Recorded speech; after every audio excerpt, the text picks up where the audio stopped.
beach and, you know, in the mountains, and probably that's where I got my exploration spirit that made me want to come to space, right? You know, exploring outside my backyard in the beautiful landscapes of Colorado, going up into the mountains, the canyons, the valleys, the mountaintops, you know, that I don't know how that you don't walk away from Colorado without an exploration spirit.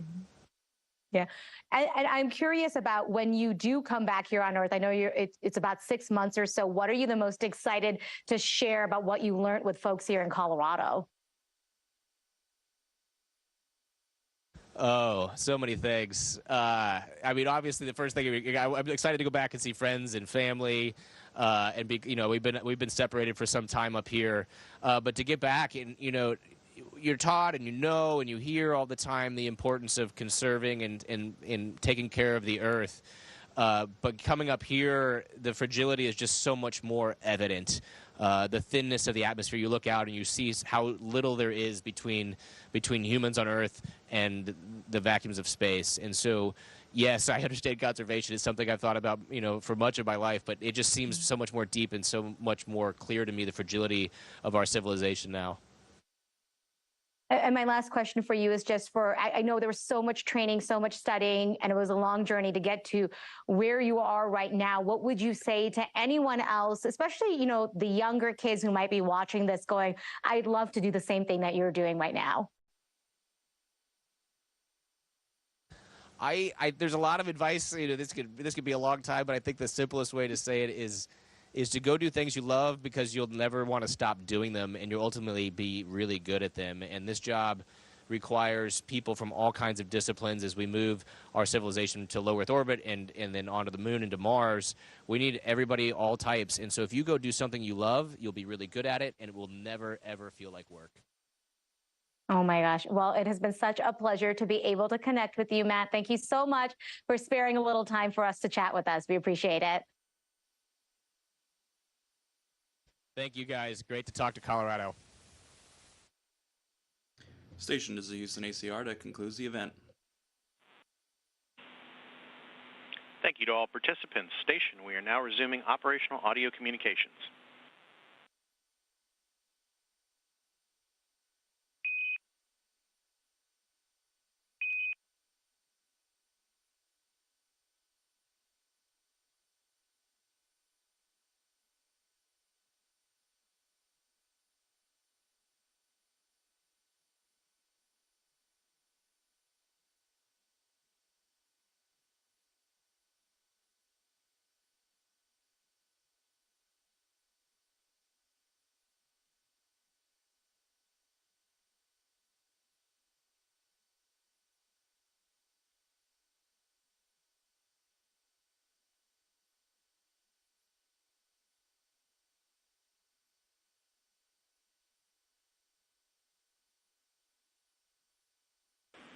Station, this is Houston. Are you ready for the event?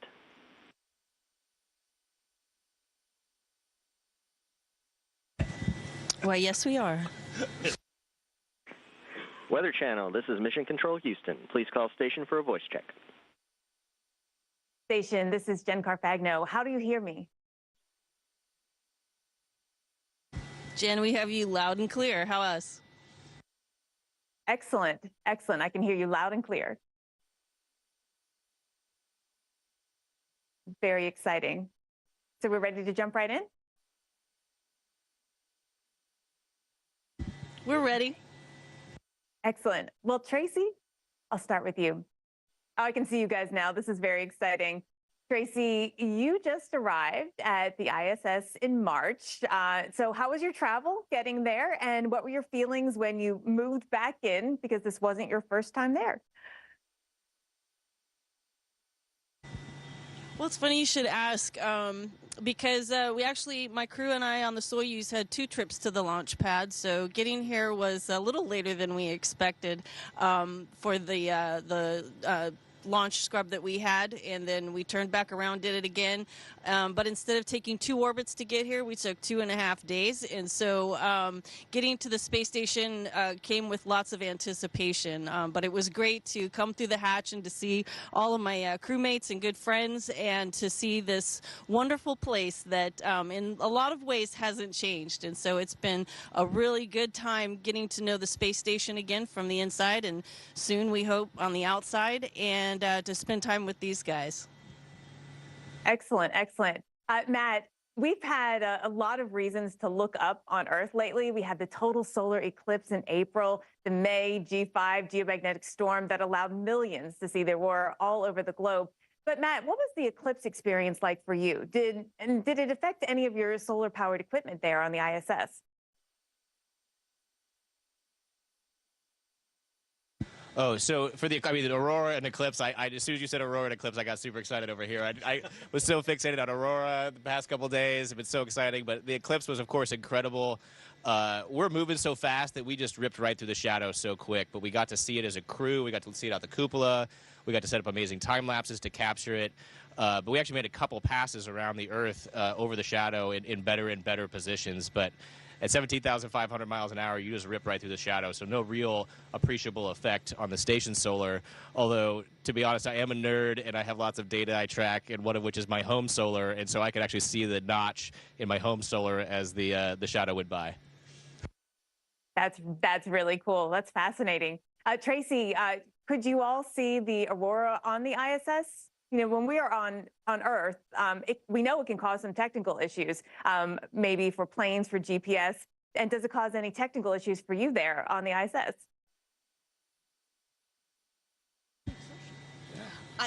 No technical issues. The only issue that we have is getting to the window fast enough, because we're working through every orbit pass except when we're sleeping, and so the timing of getting to it. But I'll let these guys describe to you the disappointment we had during the height of the aurora season for us up here. Go ahead. Well.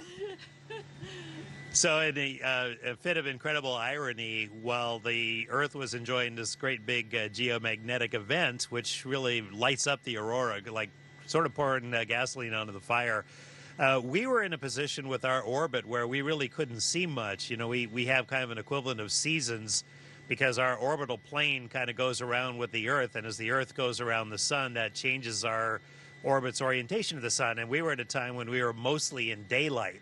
So it's like being in the high Arctic during the summer. It's mostly daylight. So we were getting all these amazing photographs from the ground of people in California and Italy seeing the aurora, wondering how amazing it was on station. And we were just wallowing in our self-pity up here because we couldn't see it. Oh, my goodness. Isn't that timing? But I'm sure you get to see it many other times, right, Mike? I was just saying, Jen, I hope one of us gets to describe what an aurora looks like from the space station, because it is nothing short of amazing. When you look at it from Earth, you see it in 2 dimensions. And when you see it from space above the atmosphere, we see it in 3 dimensions. It actually looks like it's dancing.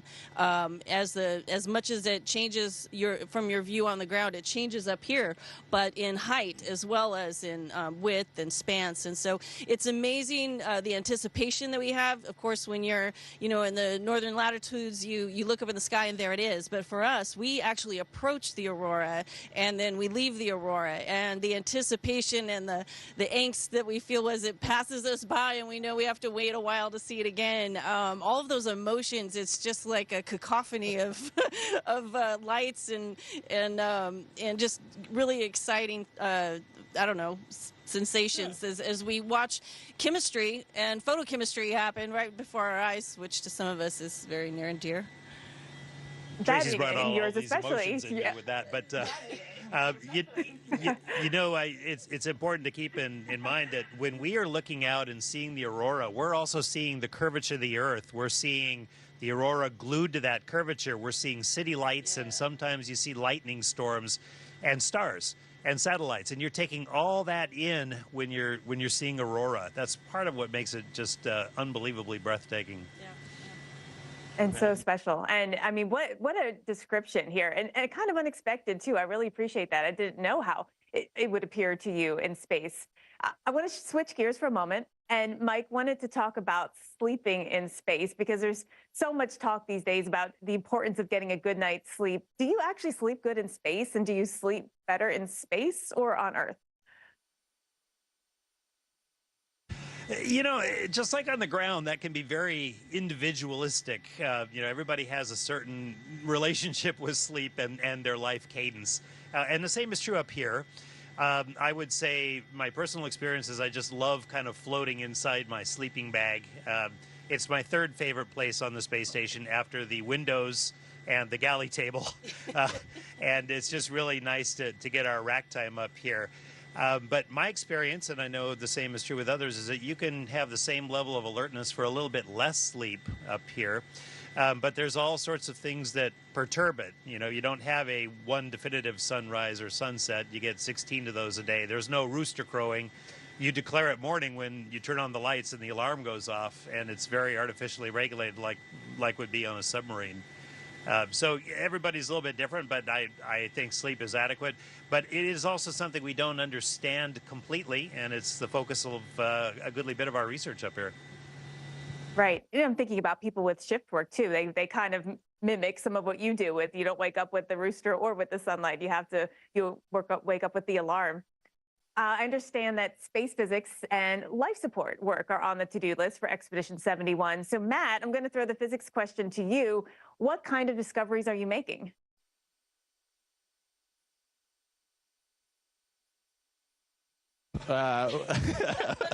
Well, we got lots of scientists that said lots of good science up here, and they're doing most of the discoveries. We're their eyes and ears to set it up and tear it down. But really, what we're building is just a foundation of decades of experience of operating hardware in space for life support. We're in the upper 90% for our water reclamation and recycling so that we don't have to ship heavy water up here. Today's coffee is tomorrow's coffee is the classic phrase.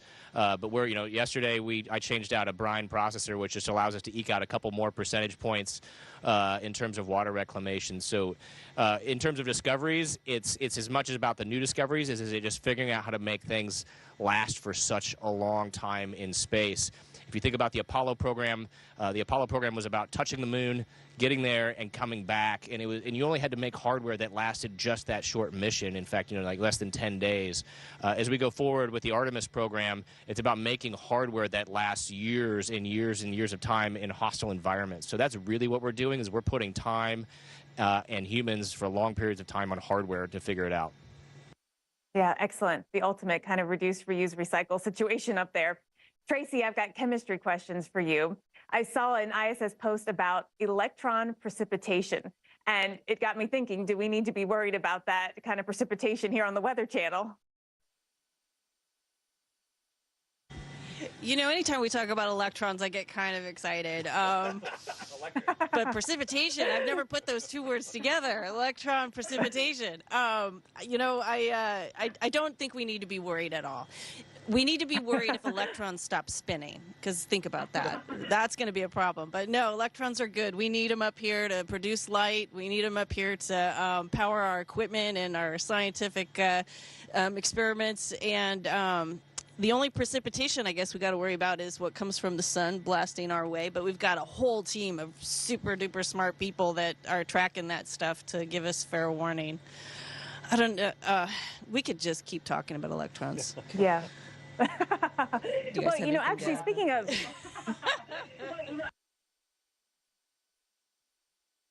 do you have anything else to say about electrons? Happy to hear it, actually.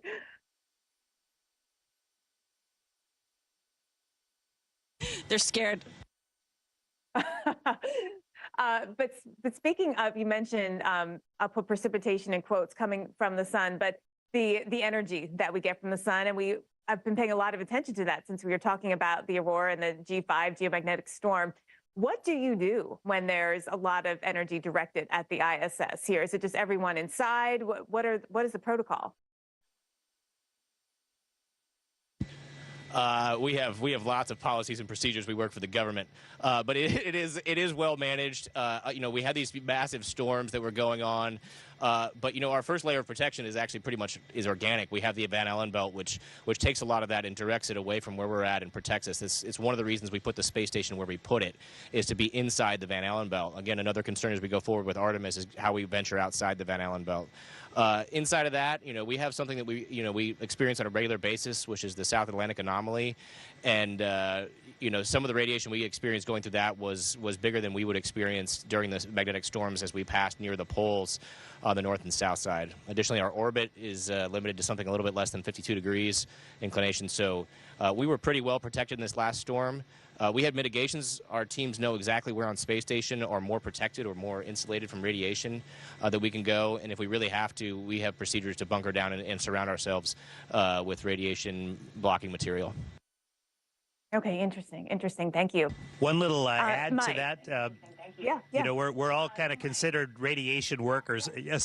We're all kind of considered radiation workers, and I was fishing out my radiation dosimeter, which each of us have, and they give us some real-time readings. And aside from those particles that we get from Mr. Sun, we're always bathed in galactic cosmic rays, and that's actually where we get some of our higher equivalent doses, because those are coming in fast, they're high mass, and they pack a lot of energy. And as much as anything, that's what kind of limits our stay in space. So it's something we think about from a human standpoint, a medical endurance standpoint, quite a lot. Are any of those, though, positive or beneficial? I'm thinking of the red light and blue light masks. You might have seen them on social media that are all the rage right now. And, you know, certainly just the vitamin D we get out of sunlight here. Is there a benefit to some of these? Well, I have told my children that the space radiation I get up here gives me superpowers. They don't buy that. But in general, that's what we're talking about is really ionizing radiation, very different from the color spectrum that might be all the rage down there. And we don't think there's really anything beneficial, but there is a line of research that looks at low doses, continual low doses of radiation exposure, which does have some interesting biological effects that may not all be bad. Right now, we treat it as something that's something fairly bad and something to be very, very careful of as we accumulate the absorbed radiation doses. So that's kind of where our headspace is. Yeah, makes sense. I'm gonna stay on this line of questioning, Mike, with you, because I know it's probably safe to say when someone asks, is there a doctor on board? You probably raise your hand. But I wanted to ask, what kind of medical discoveries is the team working on specifically?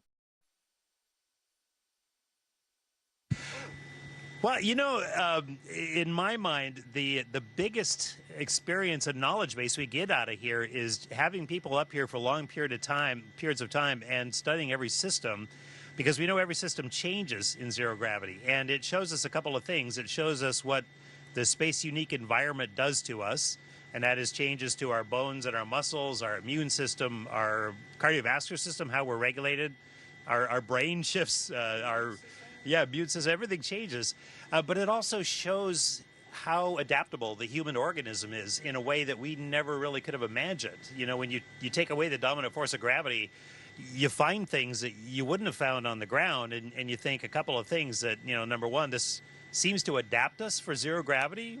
Why that happens, not really sure. But number two, you find things that you didn't know the body was capable of doing, and that includes some of the ways that our blood system is regulated, some of the ways our brain changes up here, and everything from sodium storage in pools that we didn't even know existed in the human to counterintuitive changes in blood flow.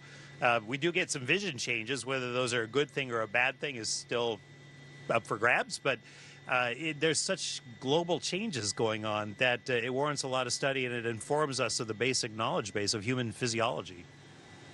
The body is so fascinating. It really is. Tracy, I wanted to switch gears again. I saw a really neat story about AstroB Zero Robotics, which allowed students to write software to control a free-flying robot on the ISS. I thought, how cool was that? So how did that go, and how did it go working with the students? Well, it's a lot of fun in a nutshell, but we have yet to start working directly with the students because it's a competition. The zero-G part of it's a a competition. Right now, what we've been involved with is getting the robots ready and kind of setting a baseline for how they will respond once they get this software that the students have written. And so we've got 3 Astrobees, the free-flying robots. I think their names are Bumble, Queen, and Honey. And so, you know, everybody's got to have a name up here, and they each have different personalities, and we've been working to help the ground team set them up, get them in position so that they can receive commands. And then I've also got to do some fun sign language, basically, with the Astrobees in their gesture recognition, gesture recognition software. And so I'm not sure exactly where all we're going to go with that, but I'm super pumped to be a part of it. Yeah, that's really neat. Matt, as you know, and from Colorado, of course, you know firsthand how hard we are caring about our environment, how hard we're working to clean up our planet Earth. But I wanted to ask you about space junk. How often is space junk a threat to your work up there? And do you see it flying by? Do we see other stuff in space?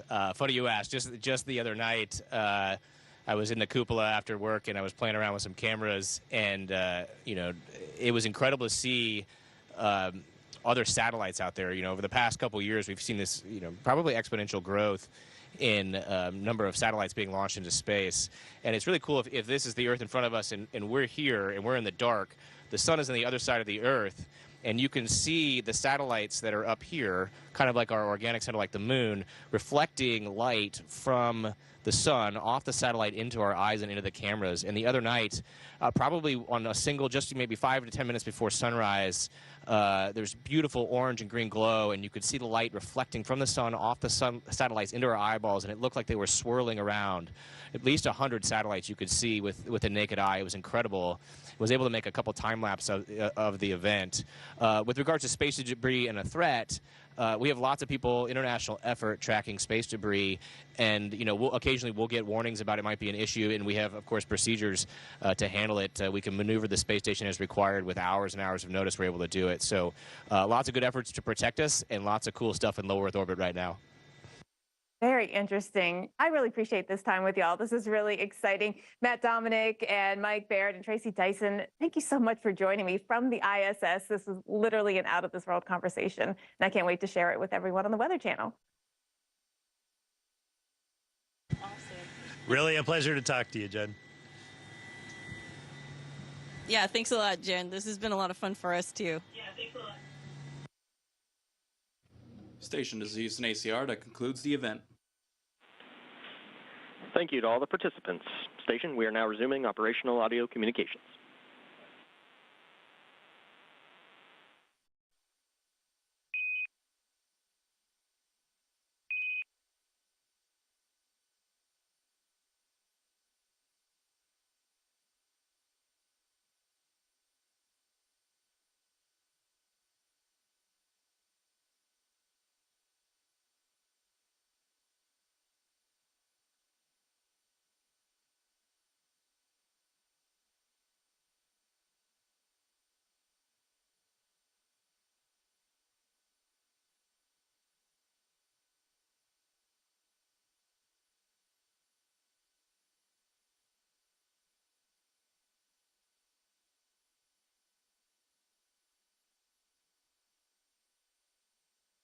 Station, this is Houston. Are you ready for the event?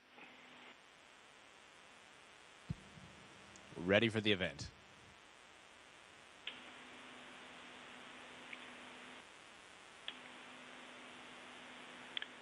KUSA Denver 9 News. This is Mission Control Center, Houston. Please call station for a voice check. Station, this is Anusha Roy. How do you hear me? Anisha, loud and clear. How about me? I can hear you. I'm ready to speak. Let's do this.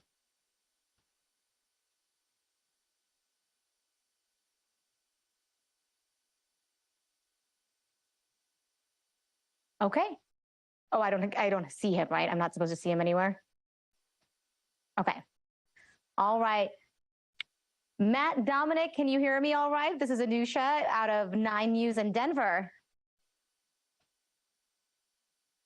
I hear you. Great to be talking to Denver today. Yes, we're so excited to chat with you as well. I just wanted to start off by hearing a little bit about your role and your responsibility right now. Oh, so many roles up here. We switch hats all the time, metaphorically of speaking, of course. But I'm a flight engineer aboard the space station. I was a crew member on the Dragon to get up here, responsible for safely getting a crew of 4 to the space station for a 6-month mission, and here in a few months, responsible for getting them home. But on space station, I'm everything from a plumber, fixing the toilet or the plumbing on board the space station, an electrician, to somebody who's helping an investigator on the ground conduct an experiment. In fact, and then in the next 2 weeks, we're getting ready to go outside to do a spacewalk. We got a cargo vehicle from Russia arriving tomorrow. We've got another crew coming up for a flight test on Sunday. It's a busy place. So you want to talk about roles? I could talk about roles all day. I am curious to hear, in your time so far, what has stood out to you the most? Like, what was that moment where your jaw kind of dropped, going, wow, this is my work. Like, this is what I'm doing. Oh man, I think a good phrase that I heard, I don't know, a couple of years ago for that is what they call like a pinch me moment. Like, is this real? You call it a pinch me moment, and there's just been so many pinch me moments. That first time, we got to orbit, you felt the 0 G in your seat, and then you kind of leaned forward. We had like you talked about, roles and responsibilities, but then you had that chance to just look out the window for the first time and see the curvature of the Earth and the thinness of the atmosphere. Or just floating. Once you came aboard, the hatch opening and seeing your crewmates that you hadn't, you'd trained with, and friends with for many years, but hadn't seen in a long time. There's just so many pinch me moments. Is this real? Wow. Okay. We are like giddy that we had a chance to talk to you today. I am curious. You were talking about the view. Like, what is your view right now? If you were looking out the window, what do you see? So there are actually 2 windows right behind me, and I'm not sure. It looks like it's dark because there's not light cracking through the sides. But the view is incredible, both day and night. I've probably shot over 100,000 images trying to capture it to the best of my ability, and I still can't capture what the human eye can see, despite all those efforts. The colors are incredible. We've had some amazing aurora. You're seeing other satellites, seeing stars, seeing the planets, seeing the moon, seeing it all interact, and Earth, and then Denver. I've actually had a chance to fly over Denver a couple of times itself. So it's just such a beautiful sight to see. I can't really explain it. Yeah, I can imagine flying over Denver and Colorado is particularly important because you have a lot of ties here. I did. I grew up there. I grew up just there in Wheat Ridge and, in the mountains. And probably that's where I got my exploration spirit that made me want to come to space, right? Exploring outside my backyard in the beautiful landscapes of Colorado, going up into the mountains, the canyons, the valleys, the mountaintops, that I don't know how that you don't walk away from Colorado without an exploration spirit. Mm-hmm. Yeah. And I'm curious about when you do come back here on Earth. I know it's about 6 months or so. What are you the most excited to share about what you learned with folks here in Colorado? Oh, so many things. Obviously the first thing, I'm excited to go back and see friends and family, and we've been separated for some time up here, but to get back and you're taught and and you hear all the time the importance of conserving and taking care of the Earth. But coming up here, the fragility is just so much more evident. The thinness of the atmosphere, you look out and you see how little there is between humans on Earth and the vacuums of space. And so, yes, I understand conservation is something I've thought about, for much of my life, but it just seems so much more deep and so much more clear to me, the fragility of our civilization now. And my last question for you is just I know there was so much training, so much studying, and it was a long journey to get to where you are right now. What would you say to anyone else, especially, the younger kids who might be watching this going, I'd love to do the same thing that you're doing right now? There's a lot of advice, this could be a long time, but I think the simplest way to say it is to go do things you love, because you'll never want to stop doing them and you'll ultimately be really good at them. And this job requires people from all kinds of disciplines as we move our civilization to low Earth orbit and then onto the moon and to Mars. We need everybody, all types. And so if you go do something you love, you'll be really good at it, and it will never, ever feel like work. Oh my gosh. Well, it has been such a pleasure to be able to connect with you, Matt. Thank you so much for sparing a little time for us to chat with us. We appreciate it.